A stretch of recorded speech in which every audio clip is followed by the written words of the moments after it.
जो ये शायरी सुनाते हैं, तब तुम लोग जो बातें करते हो ना बेटा, जैसे तुम लोगों की एज में, मुझे नहीं पता किसी ने तुम्हें समझाया कि नहीं समझाया, लेकिन मुझे ऐसा लगता है बीइंग अ टीचर ये मेरी जिम्मेदारी है, मैं तुम लोगों को इस बारे में बता दूं थोड़ा सा, क्योंकि मैंने जीवन के कई पड़ाव तुमसे ज्यादा, प्यार मोहब्बत, ये किसी के प्रति लगाव, इंटीमेसी, ये बिल्कुल नेचुरल प्रोसेस है।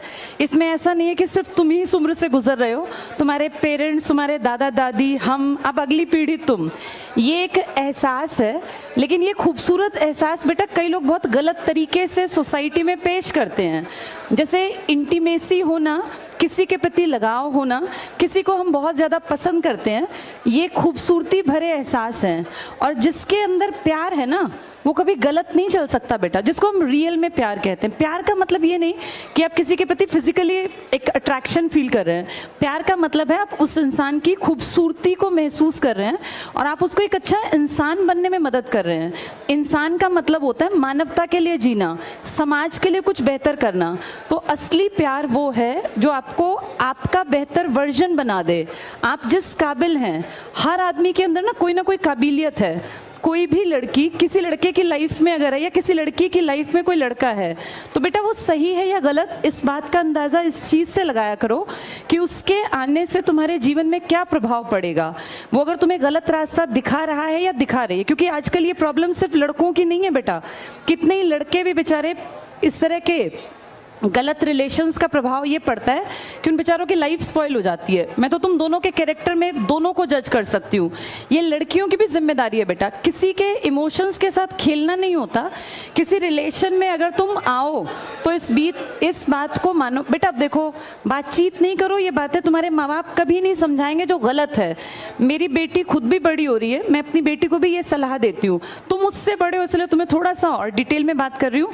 अपना जीवन साथी अपनी मर्जी से चुनना कतई गलत नहीं है। ये मैं तब कह रही हूं जब मैं खुद एक बेटी की मां हूं, और ये मैं उसको भी कहती हूं कि बेटा अपने आप को काबिल बनाना, इस काबिल बनाना कि अगर तुमसे जिंदगी में गलती हो भी जाए, कई बार ऐसा नहीं है, ऐसा बिल्कुल नहीं है कि इंसान गलती नहीं करता, हर इंसान गलती करता है। और बहुत पढ़े लिखे काबिल लोग भी कई बार जीवन साथी गलत चूज कर लेते हैं। तो इसका ये मतलब नहीं कि अपनी जिंदगी को नरक बना के काट दें, लेकिन जब आप अपने जीवन साथी का चयन करें तो इस बात का ध्यान रखें कि ये जिंदगी सिर्फ 2 दिन की नहीं है। आपको उस जीवन साथी के साथ अपने, जब आप सामने दिखाते हैं ना बेटा, जब हम किसी रिलेशन में होते हैं तो हम बेस्ट बन के दिखाते हैं। आप सबसे बेहतरीन कपड़े पहन के जाएंगे, आप पूरा स्मार्ट बन के जाएंगे, लेकिन जब आप घर में होंगे तो आपकी जो रियलिटी है उस इंसान को वो भी देखनी है कि आप घर में किस तरीके से रहते हैं, आपकी जबान कैसी, आप बातें कैसे करते हैं।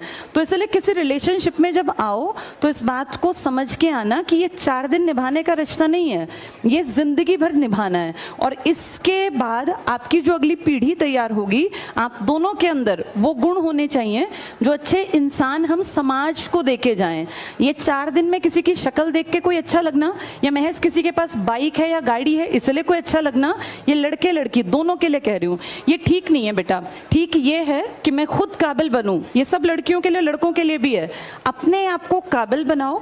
एक काबिल जीवन साथी अगर नहीं है, कोई काबिल कोई पैदा तो नहीं होता, सब बनते हैं। जब मैं और परिमल सर रिलेशंस में थे, अफेयर में थे, तो ऐसा नहीं है कि हम लोग सिर्फ ये फिल्मी बातें करते थे, हम दोनों साथ रह के पढ़ते थे। मैं मैथ्स में महाबुद्धू थी, मुझे मैथ्स कभी समझ नहीं आया।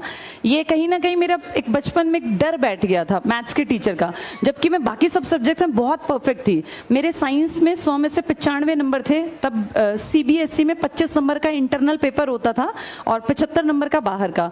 मैं आपको ये बताना चाह रही हूँ कि जो कमजोरी थी ना, मैंने अपने, जब मेरा और सर का अफेयर था तो उस कमजोरी को बेहतरी बनाया। मेरे DSSB में 20 में से 20 नंबर का मैथ्स आता था, अभी भी 20 का ही आता है वहां, मेरे 12 नंबर आ गए थे, 12 या 14 के आसपास। मतलब जो लड़की 0 थी मैथ्स में, और मैं कभी मैथ्स करके ही नहीं आती थी, मुझे लगता था इसमें मुझे कुछ नहीं आना, उसमें मैंने अपने अफेयर के दौरान इतनी इंप्रूवमेंट की कि मैं उस 0 से और 20 में से 12 या 14 तक पहुंच गई। ये बता रही हूँ आपको कि आप जिस रिलेशन में है ना, वो आपके बेस्ट को बाहर निकाले तो आप सही इंसान के साथ हैं। और अगर आप किसी भी लड़की के साथ हैं या किसी लड़के के साथ हैं जो आपको पढ़ाई से हटा रहा है, तो ये रिलेशन आपके फायदे का नहीं है बेटा। कभी भी दो लोग जब एक रिश्ता उनके बीच में है तो उस रिश्ते में दोनों की बराबरी होनी चाहिए और वो दोनों का बेस्ट बाहर निकाले। ये लड़कों के लिए भी है बेटा। कई बार मैं देखती हूँ इस तरह के केसेस बहुत नॉर्मल है जिसमें लड़कियां जो हैं लड़कों का गलत तरीके से इस्तेमाल करती हैं, गिफ्ट्स लेती हैं, पैसे ले लेती हैं। मैं सिर्फ लड़कियों की बदनामी नहीं कर रही हूँ, लेकिन ऐसा भी है। ये तुम्हें भी देखना पड़ेगा कि हम जिस लड़की के साथ, और बेटा ये ना टाइम पास की चीजें नहीं होती, जिंदगी बार बार नहीं मिलती। ये 20 से लेके और 25 साल तक आपका करियर बिल्डिंग का भी टाइम होता है मेन, और इसी टाइम पे एक नेचुरल प्रोसेस है, आपको ऑपोजिट जो भी होगा वो पसंद भी आएगा। तो इस चीज में एक बैलेंस बना के चलना आपकी जिम्मेदारी है। लड़कियां किसी भी रिश्ते में तब बंधें जब वो उसको निभा सकें। ऐसा ना हो आप किसी के साथ बहुत ज्यादा इंटीमेसी में है, रिलेशन में है, फिर जब आपको एक स्टेज पे आके आप कहें कि नहीं मुझे अपने पेरेंट्स के अकॉर्डिंग चलना पड़ेगा। पेरेंट्स के अकॉर्डिंग चलने में बुराई नहीं है, पर बेटा किसी भी रिश्ते में किसी को इतना हद तक इन्वॉल्व ना करना जिससे उसके परिवार का जीवन तबाह हो। कई बार ऐसा सुनने में आता है किसी लड़के ने सुसाइड कर लिया। किसी लड़की के लिए मरने की किसी को जरूरत नहीं है, ना ही किसी, लड़कियां वैसे मरती भी नहीं है, लड़के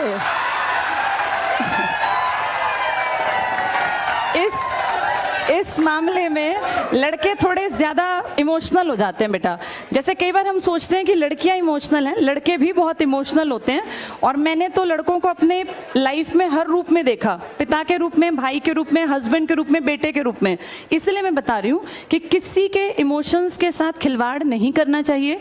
पहले ये कहानी सिर्फ लड़कों के बाट पर थी कि लड़के ऐसा करते हैं, लेकिन आज हम देखते हैं बहुत सारे रिलेशंस में लड़कियां भी गलत हैं।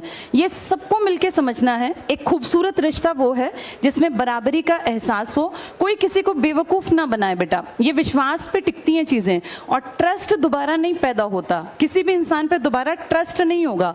जहां फेथ नहीं है वहां रिलेशंस नहीं बनाने चाहिए, वहां रिश्ते आगे नहीं बढ़ाने चाहिए।